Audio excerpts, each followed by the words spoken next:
So guys, आज हम blog की शुरुआत करेंगे एक बुक रीडिंग से। हमारे पूरे ब्लॉग में रहेगा एक बुक रहेगी, उसके एनालिसिस, उसके बारे में हम पढ़ेंगे। तो बुक का नाम है elevation to Krishna consciousness. Book का नेम सुनने में ही ना लगता है कि हाँ, पहले हमें ऑथर के बारे में बताना चाहिए कि इस बुक के ऑथर कौन है। तो इस बुक के ऑथर हैं जिन्होंने इस्कॉन की स्थापना करी थी, international society for Krishna consciousness. पहले हम कुछ तो हमारे ऑथर का नाम रहेगा श्रीला प्रभुपाध्याय। इनका बचपन का नाम अभय था। इनका बर्थ 1896 में हुआ, कलकत्ता में इनका बर्थ हुआ। और उसके बाद इनका नाम, जब इनके फादर चाहते थे कि हाँ, मेरा बेटा ना लॉर्ड कृष्णा या कृष्णा डिवोशन में आगे जाए, तो उस टाइम इंडिपेंडेंस का टाइम था एंड महात्मा गांधी से काफ़ी इंस्पायर्ड थे। तो ये भी खादी के कपड़े डालते और महात्मा गांधी के साथ पार्टिसिपेट करते हैं। फिर धीरे धीरे इनका 1925 में इनको अपने स्पिरिचुअल गुरु मिले, जिन्होंने इनका नेम AC भक्ति वेदांता स्वामी प्रभुपाध्याय कर दिया। और इन्हें कहा कि तुम इंग्लिश लैंग्वेज में बंगाली लैंग्वेजेस और संस्कृत लैंग्वेज में जो भी वैदिक नॉलेज होती है उसको कन्वर्ट करो। पहले तुम वैदिक स्टडी लो, फिर तुम लैंग्वेज चेंज करके लोगों को समझाओ। फॉरेन की कंट्रीज़ हैं काफ़ी, इंग्लिश कम्युनिकेशन है, इंग्लिश में समझाओ लोगों को।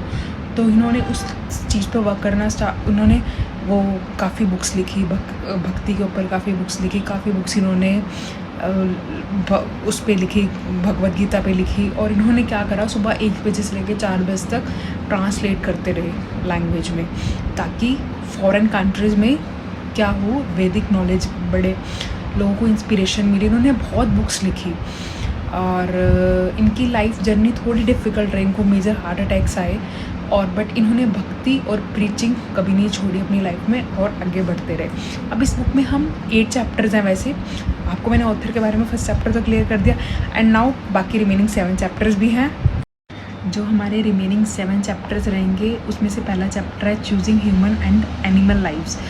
और जैसे कि इस चैप्टर में ये बताया गया है कि कैसे गॉड हमें बहुत मुश्किल से एनिमल लाइफ से ह्यूमन लाइफ में कन्वर्ट करते हैं। तो हमें इसकी बहुत कदर करनी चाहिए, हमें इसके टुवर्ड्स बहुत रिस्पेक्ट करनी चाहिए। फिर अगला चैप्टर हमारा रहेगा hard struggle for happiness. As you all know, हर किसी की लाइफ डिफ़िकल्टी से भरी हुई है, तो हमें डिसिप्लिन, हमें कुछ ऐसी एक्टिविटी, ऐसे कर्मास करने चाहिए जिससे हमारी हार्ड लाइफ, जिससे हमें हैप्पीनेस अटेंड हो जाए।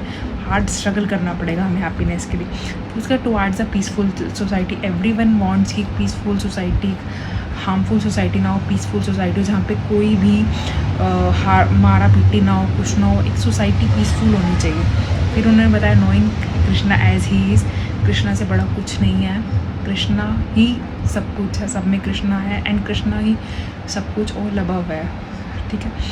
फिर नोइंग कृष्णाज एनर्जीज में ये बताइए कृष्णा की एनर्जीज क्या क्या है, कैसे मतलब हमें कृष्णा की एनर्जी फील हो सकती है, कैसे हम अपना रिलेशन अपने कृष्णा के साथ, अपने गॉड के साथ बना सकते हैं। तो उसमें कृष्णा एनर्जीज की बात करी हुई है, हैप्पीनेस या हमें आनंद में रहना। कृष्णा एनर्जी क्या है?